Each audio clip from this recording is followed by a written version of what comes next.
The final 72 hours of Chuck Norris's life, from March 16th to March 19th, 2026, didn't just quietly pass.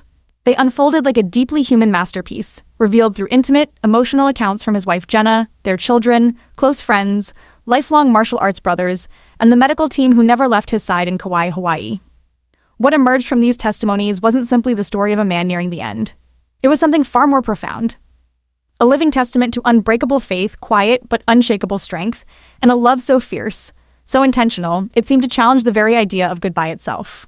These final hours painted a portrait not of a fading legend, but of a man stepping into his last chapter with purpose. At 86, he didn't rely on the roundhouse kicks that made him a global icon. Instead, he leaned into something far greater. The same steady resolve that once earned him 6 World Karate Championships now transformed into a final mission: to leave nothing unsaid, no love unspoken, no heart uncertain. It all began on Monday, March 16th. The morning air over Kauai carried a peaceful stillness as Chuck woke in the private oceanfront home the family had rented, a place meant to be nothing more than a quiet extension of his 86th birthday celebration just 9 days earlier. But what was meant to be restful had already taken a dramatic turn.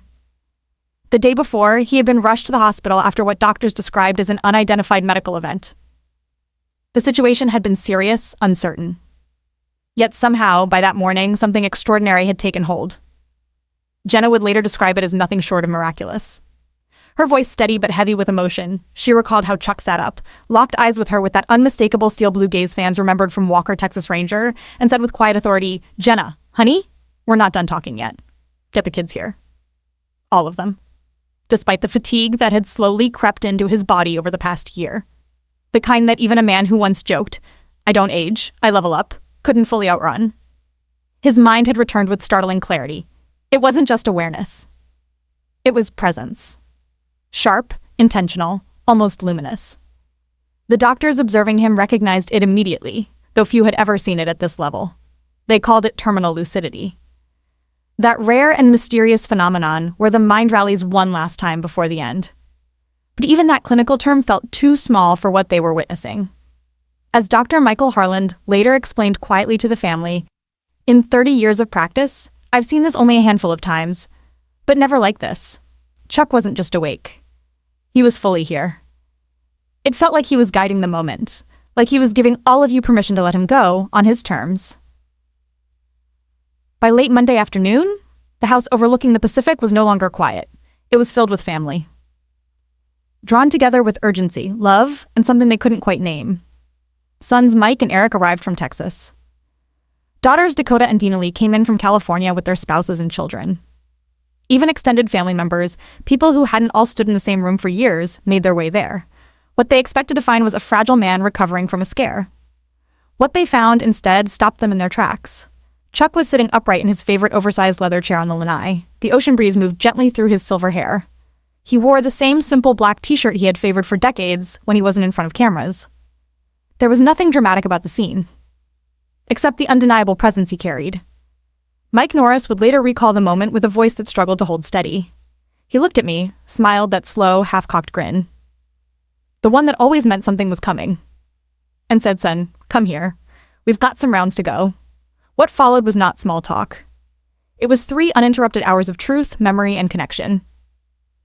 Chuck spoke openly about Mike's past struggles, including his battle with addiction in the 1980s. He acknowledged his own shortcomings as a young father.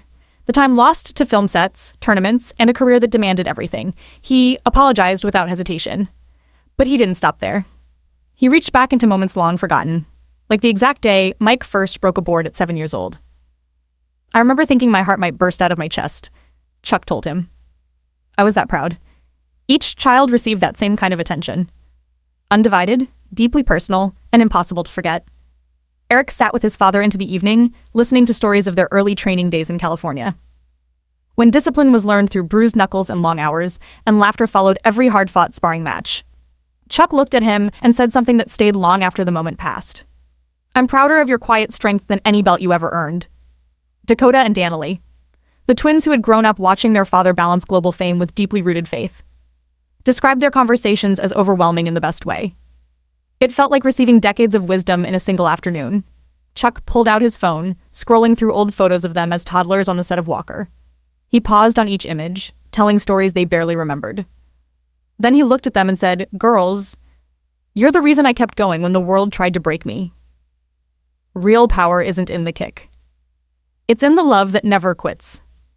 The grandchildren gathered around him, drawn by his voice and presence.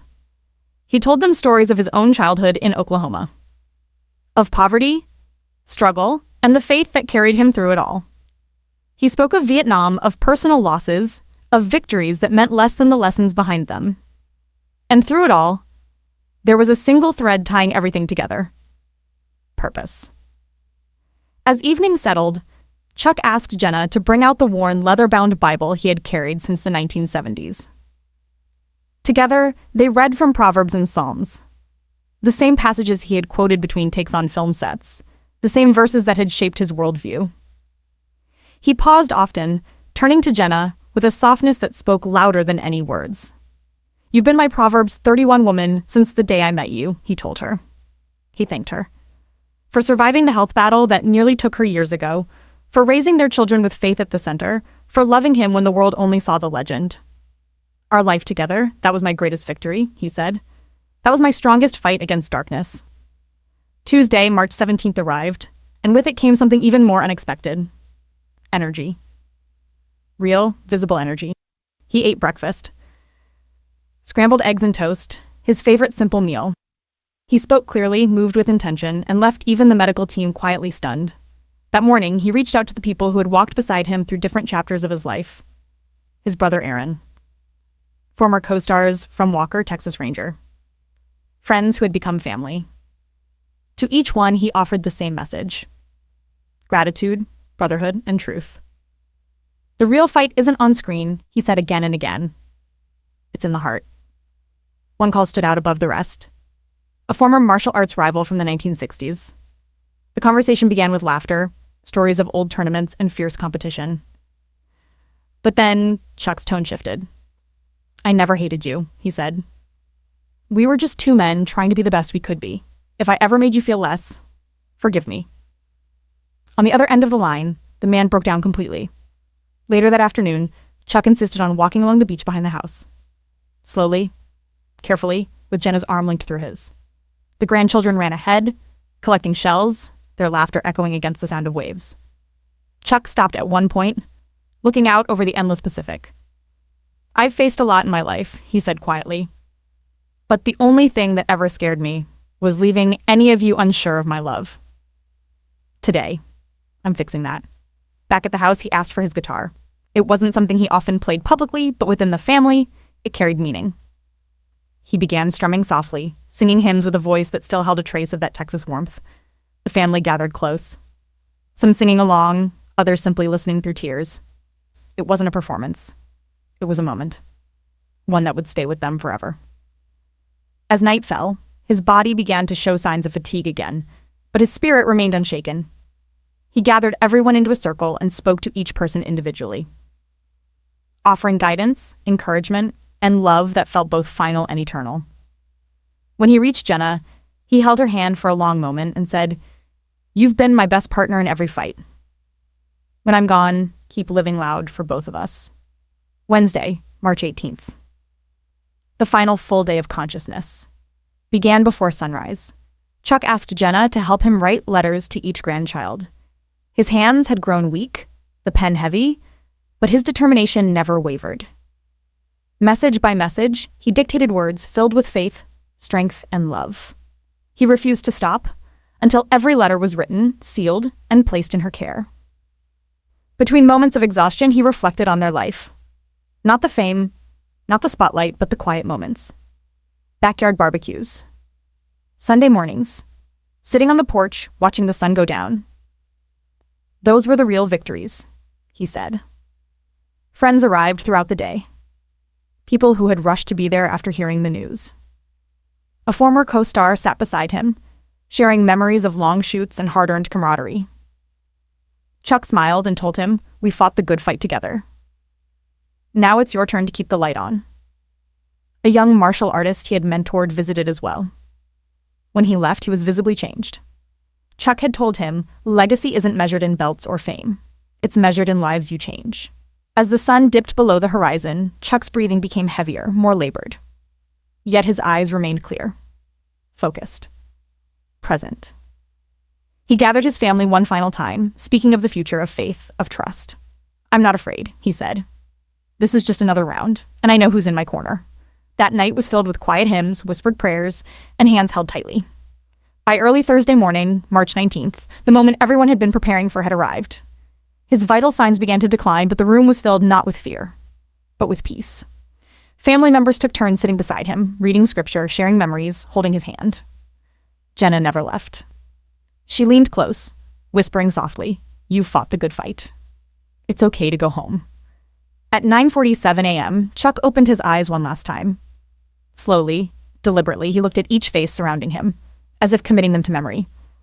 Then, in a voice barely above a whisper, but clear enough for all to hear, he said, "I love you all. See you on the other side." 3 gentle breaths followed. And then he was gone. What remained wasn't emptiness. It was something sacred, a stillness that felt complete. And in that silence, one truth became undeniable. Chuck Norris didn't just teach the world how to fight. In those final 72 hours, he taught it how to say goodbye.